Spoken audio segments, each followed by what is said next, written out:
Hello बच्चों। तो कैसे हैं आप सभी? आई होप आप सभी अच्छे होंगे। और अब टाइम हो गया है आज की मैथ्स की क्लास का। तो हम कर रहे थे चैप्टर नंबर 1 जो कि आपके पास नंबर सिस्टम, और उसमें हमने 1.4 तक सारे के सारे क्वेश्चन कर लिए थे पूरे कंसेप्ट के साथ। तो अब आज है बारी हमारी एक्सरसाइज 1.5 की। उस एक्सरसाइज में जो क्वेश्चन है वो आपके पास एक्सपोनेंट को लेके हैं। एक्सपोनेंट जिन्हें आप पावर के नाम से भी जानते हैं। तो हमेशा की तरह हम एक्सरसाइज करने से पहले करेंगे उसके कुछ बेसिक कंसेप्ट। तो चलिए स्टार्ट करते हैं।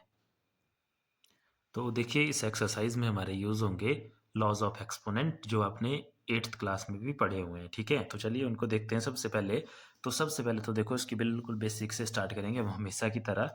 जैसे मान लो एक्सपोनेंट में आपने दो चीज़ें समझनी है, जैसे एक पावर होगी और एक बेस हो गया। ठीक है, जैसे फॉर एग्जांपल मान लो कोई नंबर ऐसे लिखा हुआ है कि ए रेज्ड पावर एन या बी रेज्ड पावर एम, या इसमें सिंपल नंबर भी ले लेते हैं हम। जैसे मान लो 5 की पावर 4 लिखा हुआ है यहाँ पे, या 2 की पावर 6 लिखा हुआ है।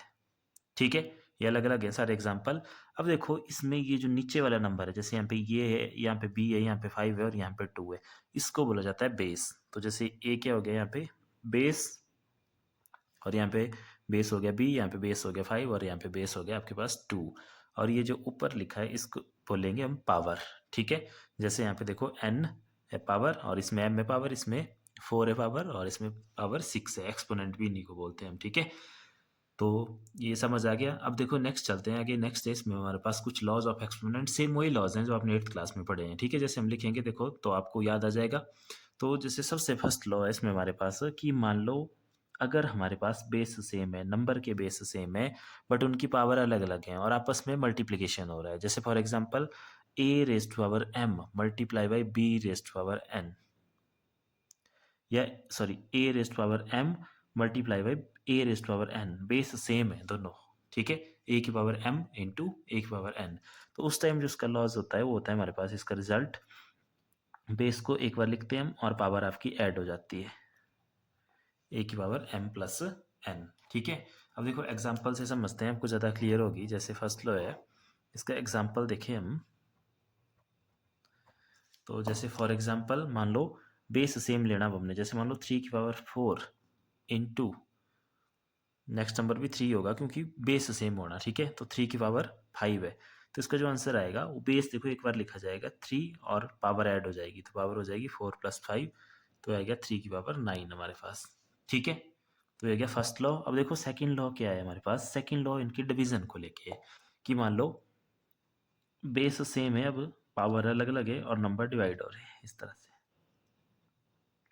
ठीक है, यहाँ पे जो है पावर m है, यहाँ पे पावर n है।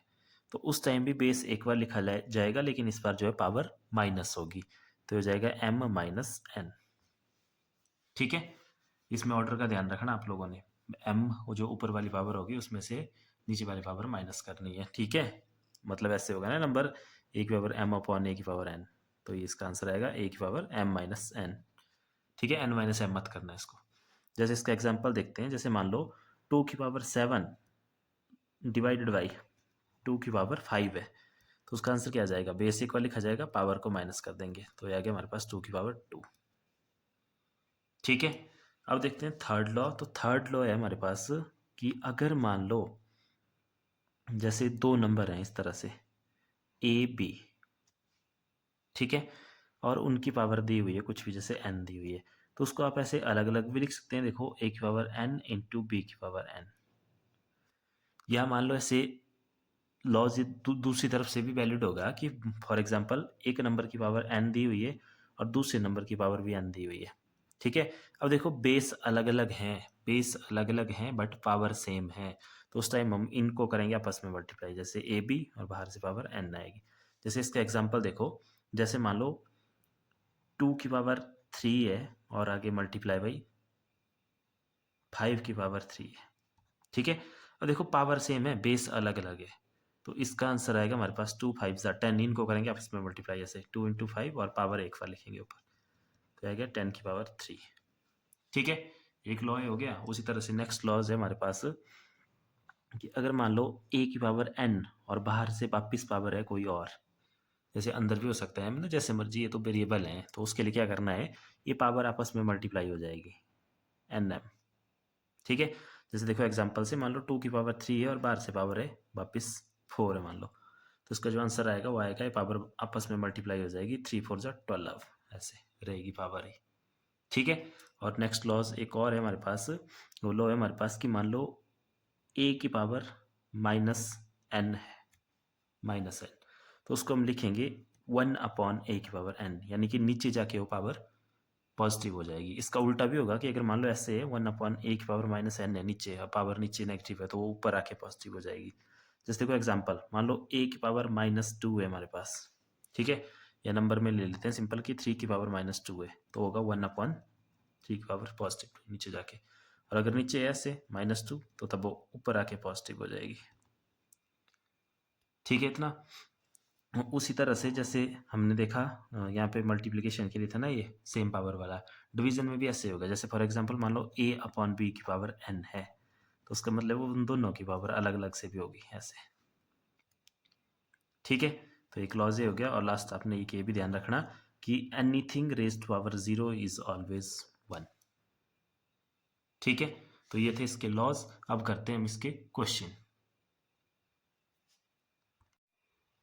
तो देखो एक्सरसाइज 1.5 का फर्स्ट क्वेश्चन है फाइंड, और फर्स्ट पार्ट है कि 64 की पावर 1/2 हमें फाइंड करनी है। ठीक है, इसको आप देखो 1/2 पावर आपको पता है स्क्वायर रूट होता है, तो स्क्वायर रूट से भी इसको फाइंड आउट कर सकते हैं, पर यहाँ पे हम क्वेश्चन जो हमने अभी लॉज पढ़े उनका यूज़ करके करेंगे। तो देखो आपने क्या करना है, इस एक्सरसाइज में जितने भी क्वेश्चन है सबसे पहले जो नंबर है उसको प्राइम फैक्टर बना लेना है उसके, फिर प्राइम फैक्टर की टर्म में उसको लिखेंगे, फिर देखना क्वेश्चन बिल्कुल आसान हो जाएगा। देखो सबसे पहले तो देखो एक हमारे पास क्वेश्चन है यहाँ पे 64, इस 64 के प्राइम फैक्टर बना लेते हैं। प्राइम फैक्टर तो आपको आते हैं बनाने, जैसे इस तरह से लिखा है इसको, अभी 2 से डिवाइड हो जाएगा, 2 3 जा 6, 2 2 जा 4, वापस 2 से हो जाएगा, 2 1 जा 2, 1 कैरी 12, 2 6 जा 12, 2 8 जा 16 एंड 2 4 जा 8 एंड 2 2 जा 4 एंड 2 1 जा 1।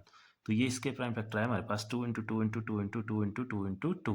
और अगर हम इनको 2 की पावर में लिखें तो देखो क्या लिख सकते हैं इसको, 2 की पावर 1 2 3 4 5, वही हम यहाँ लिखेंगे। देखो ये जो हमारे पास 64 है, इस 64 को लिखेंगे हम 2 की पावर 6, 64 की जगह। और बाहर से अभी देखो इस 64 की पावर कितनी है, 1/2। और देखो अभी इसके लिए आपने एक लॉ पढ़ा, कौन सा लॉ है, देखो यहाँ ये लिख देता हूँ मैं यहाँ साथ में, a की पावर m बाहर से पावर n, तो पावर आपस में मल्टीप्लाई हो जाती है। तो यहाँ भी बस वही करेंगे हम, देखो 2 6 और बाहर से पावर है 1/2, फिर 2 1 जा 2, 2 3 जा 6, तो आंसर आ गया 2 की पावर 3। ठीक है, इतना छोड़ना इतना भी छोड़ सकते हैं, आगे सॉल्व करना तो हो जाएगा 2 इंटू 2 इंटू 2, जो कि होता है हमारे पास 8। तो इसका आंसर आ गया हमारे पास 8। ठीक है, अब देखो नेक्स्ट क्वेश्चन है हमारे पास 35 की पावर 1/5। तो 35 के भी वैसे प्राइम फैक्टर बनाएंगे हम। तो देखो ये 35 नहीं सॉरी 32 है, ये 64 के थे ना, अगर इस पहले वाले को छोड़ दें तो ये 32 के बन गए, यानी कि 2 की पावर 6 था हमारे पास, 2 की पावर 6 था हमारे पास 64 के लिए, और 2 की पावर 5 आएगा 32 के लिए, तो ये हो गया हमारे पास 2 की पावर 5 और बाहर से पावर है 1/5। वापिस वही वाला है, यही लॉ लगा इसमें भी, तो 2 की पावर 5 मल्टीप्लाई बाई 1/5, 5 से 5 कैंसिल, तो सीधा आंसर आ गया इसका 2 की पावर 1 दैट इज 2। थर्ड, जब इसके बनाएंगे 125 के प्राइम फैक्टर, तो ये 5 से जाएगा, होते हैं 5 इंटू 5 इंटू 5 125 के लिए, तो इसको लिखेंगे हम 5 की पावर 3 बाहर से 1 3, वापस मल्टीप्लाई कर देंगे 1/3, 3 से 3 कैंसिल, तो इसका आंसर भी आ गया 5। ठीक है, ये हो गया इसका क्वेश्चन नंबर फर्स्ट कंप्लीट। अब देखो क्वेश्चन नंबर 2। क्वेश्चन नंबर 2 में हमारे पास सिंपल है 9 लिखा हुआ, तो 9 क्या होता है 3 इंटू 3, तो उसको क्या लिखते हैं हम 3 की पावर 2, प्राइम फैक्टर वैसे ही नहीं लगे पता तो बना लेना। और बाहर से देखो पावर है अभी कितनी और हमारे पास 3/2, तो इसको भी हम सिंपल लिखेंगे 3 की पावर 2 मल्टीप्लाई बाई 3/2, 2 से 2 कैंसल, तो ये आ गया हमारे पास 3 की पावर 3, उसको लिखते हैं हम 3 इंटू 3 इंटू 3, और ये हो गया 3 3 जा 9, 9 3 जा 27, इसका आंसर। ठीक है, इसका सेकंड पार्ट है 32 की पावर 2/5। तो 32 अभी देखा था, 32 कितना होता था हमारे पास 2 की पावर 5, तो 2 की पावर 5, और देखो बाहर से पावर कितनी है या ऐसे लिख लो या ब्रैकेट में लिख लो, एक ही बात है, 2/5। वापिस 5 से 5 कैंसिल, तो ये हो गया 2 की पावर 2 और हो गया 2 इंटू 2, सिंपल हो गया हमारे पास ये 4। ठीक है, अब देखते हैं इसका नेक्स्ट पार्ट, थर्ड पार्ट, 16 की पावर 2/4। तो 16 के भी प्राइम फैक्टर क्या बनेंगे, 2 इंटू 2 इंटू 2 इंटू 2, यानी कि 2 की पावर 4, और बाहर से पावर है 3/4, तो इसको लिखेंगे 2 की पावर 4 मल्टीप्लाई बाई 3 की पावर 4। देखो अभी एक की लॉ लग रहा है इन सभी क्वेश्चन में, कौन से वाला, ये वाला, a की पावर m बाहर से पावर n, सिंपल a की power m multiply by n। ठीक है, ये वाला लॉ लग रहा है हर जगह, a की power m multiply by n। तो इसमें भी 4 से 4 कैंसिल, आंसर आ गया 2 की पावर 3, जो कि होता है हमारे पास 8। अब देखो नेक्स्ट, इसमें आपका लॉ चेंज कर जाएगा, कैसे, देखो पहले तो ये पावर माइनस की है, हमें इसको प्लस करना है, तो इसके लिए मैंने ये वाला लॉ पढ़ा है। देखो कि अगर ऊपर पावर माइनस की है तो नीचे आके वो पॉजिटिव होगी, तो बस यही कर देंगे हम। तो इसको हम क्या लिखेंगे, 1/125 की पावर 1/3। अब इसको ऐसे लिखेंगे, और 125 ये भी हमने थोड़ी देर पहले देखा कि होता है 5 का क्यूब, और बाहर से पावर है 1/3। ठीक है, तो नेक्स्ट टाइम में लिख लेंगे हम इसको 1/5 की पावर 3 मल्टीप्लाई बाई 1/3। 3 से 3 कैंसल, तो ये आ गया 1/5। ये इसका आंसर आ गया 1/5। ठीक है, अब नेक्स्ट है हमारे पास, देखो क्वेश्चन नंबर 3, सिंप्लीफाई। यहाँ पे देखो बेस हमको सेम दिख रहा है और आपस में मल्टीप्लाई हो रहा है, तो पावर क्या होती है उस टाइम, ऐड। तो इसमें आ जाएगा सिंपल, हमारे पास देखो बेस इक्वल लिखा जाएगा, पावर ऐड हो जाएगी, 2/3 प्लस 1/5। तो इसको कर लो ऐड, देखो 3 और 5 का एलसीएम कितना आ गया 15, और 3 5 से होता है 15, तो ये 2 जो है 5 से मल्टीप्लाई हो जाएगा, तो ये हो गया 10 प्लस 5 3 से होता है 15, तो ये 3 से मल्टीप्लाई हो जाएगा, तो इसका आंसर आ गया 2 की पावर 13/15। सेकंड देखो, इसमें देखो अब ये a/b raise to power n है, तो वो दोनों की होती थी ना अलग अलग, ये वाला रूल, दोनों की पावर अलग अलग, तो वैसे ही सेम यहाँ कर लेंगे। देखो 1 की पावर 7 अपॉन 3 की पावर 3, और बाहर से पावर कितनी होगी इसकी वापस 7 होगी, तो 1 की पावर 7 तो 1 नहीं हुआ, नीचे देखो 3 की पावर कितना हो गया, 3 7 जा 21, ये इसका आंसर हो गया।